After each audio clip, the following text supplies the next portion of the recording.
So the Chicago Sky have drafted Aisha Sivka or Siuka. I still don't know. I've heard it pronounced both ways. However, the Chicago Sky have not put Aisha Sivka on their training camp roster.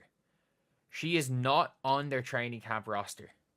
So it is looking very unlikely. We are one day away from 20 or from training camp, and she is not on the roster. And I think that means it's very likely, very, very likely, we're looking at one of two situations. And it's not only her, it's the exact same with Juste Josite. It is going to be the exact same situation with Josite. So if you look at her, she was a top 5 pick. She was taken by the Valkyries. She is in fact not on the Valkyries training camp roster, which means she is not going to be starting the season straight away.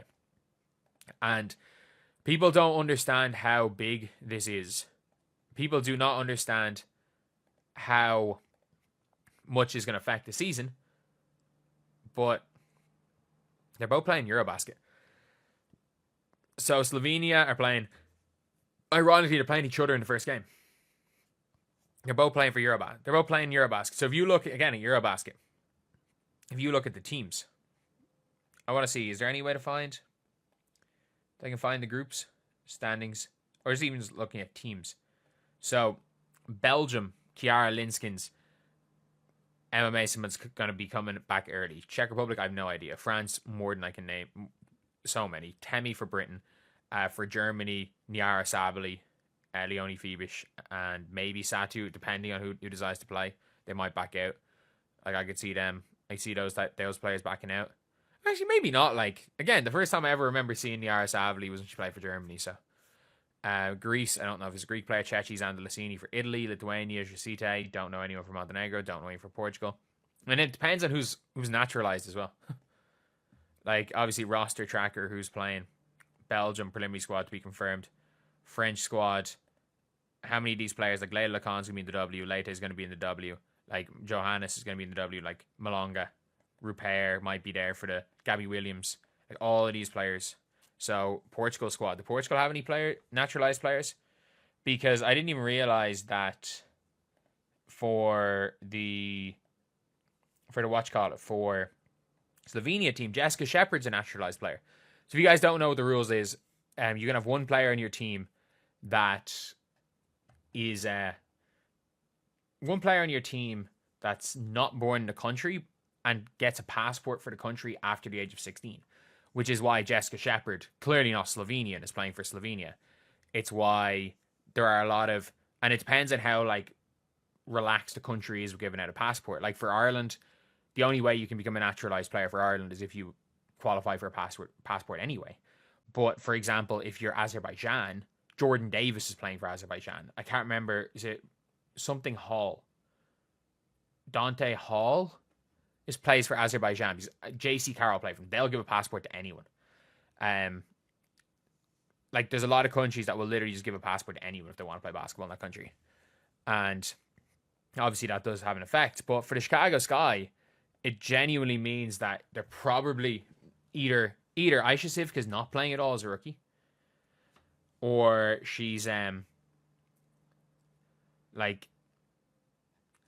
she's coming after Eurobasket.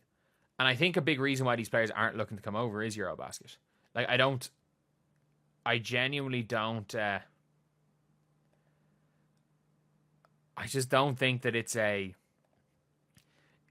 the best idea for her to come over straight away, unless she chose to not go to Eurobasket.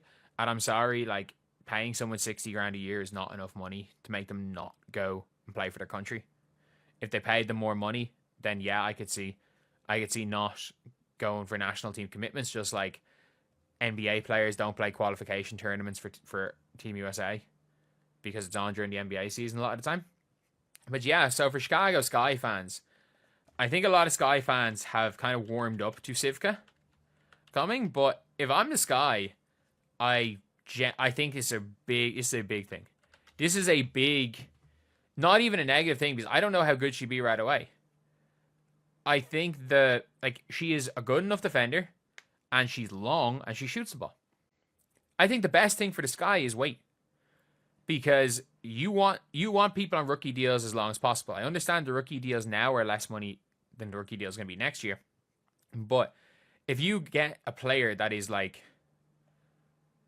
just a one-of-a-kind player in this draft, you can, like, a better than Maddie Westbeld right now when she's 19, that can kind of move like that, shoot like that at 6'4", you wait the year. Especially because we saw, like, Leonie Fiebich is now on probably the best contract in the WNBA. Like, she's not that old. She was 24 last year. And, like, she's a couple of months older than Kate Martin. So it's not like she's older than a rookie. But, like, even if you wait till 2027 to bring Aisha Sivka over, you're looking at a person who is the same age as people in the 2027 class, if not younger. And she's 18, or she turned 19 in, like, December. So if you wait, if you don't even bring her over next year and you bring her over the following year, so she'll be 21. She'll be still younger than, like, every rookie that's American. If you don't, not even if you don't bring her over next year, if you bring her over the final year. And in 2027, what you would hope for if you're Chicago is that you have the bones of a championship squad.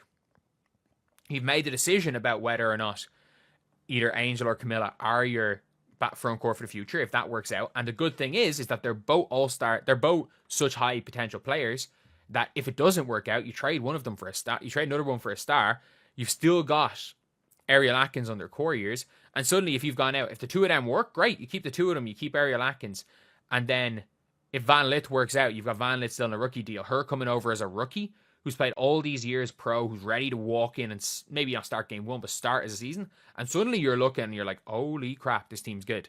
So for Chicago Sky fans, I know a lot of them will probably be pissed, being like, why did we waste a first round pick?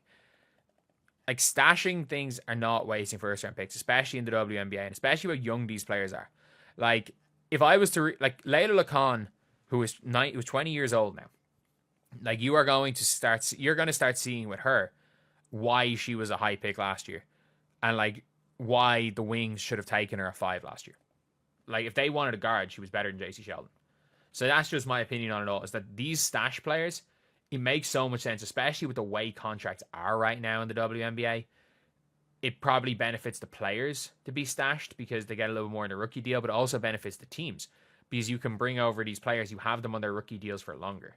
So, yeah, that is pretty much it, lads. Let me know what you guys think in the comment section below. Do you guys think this is a bad thing if you're a Sky fan?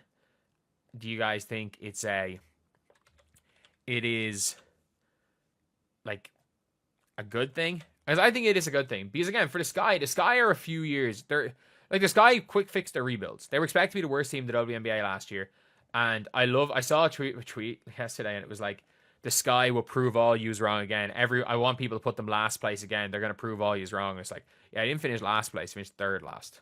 It's like they're gonna prove everyone wrong, and they're gonna go and destroy everyone like last year. I'm like, oh, they didn't destroy anyone last year.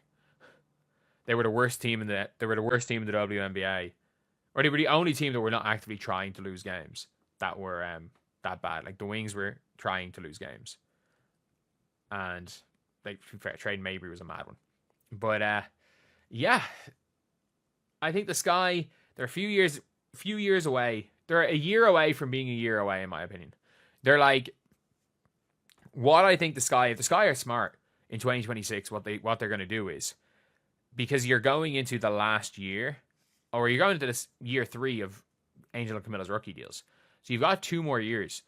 You go and get 2 players, 2 like star level players. Don't give a max to Vandersloot. You keep Ariel Atkins, and you go and, because you have the money for 2 other like max level players, or thereabouts, and then you try get a max point guard, you try get a max small forward that both have to be snipers beside Ariel Atkins and the 2 bigs. If not, you trade one of the bigs for a star. It is what it is. It makes no odds. And then suddenly you go for it that year where you're like 1 year away, and then the next year is when you really go for it. That's when you bring in a Sivka. That's when you try to flesh out the bench a bit. That's where you try to find your Sophie Cunningham-esque players. And that's where you get into the position where, say, the Fever are now, because they were years behind and they're rebuilding a back-to-back firsts. Like, it is what it is. But yeah, this isn't too bad for the Sky anyway. That's the video. Thank you guys for watching. Please like, comment, and subscribe.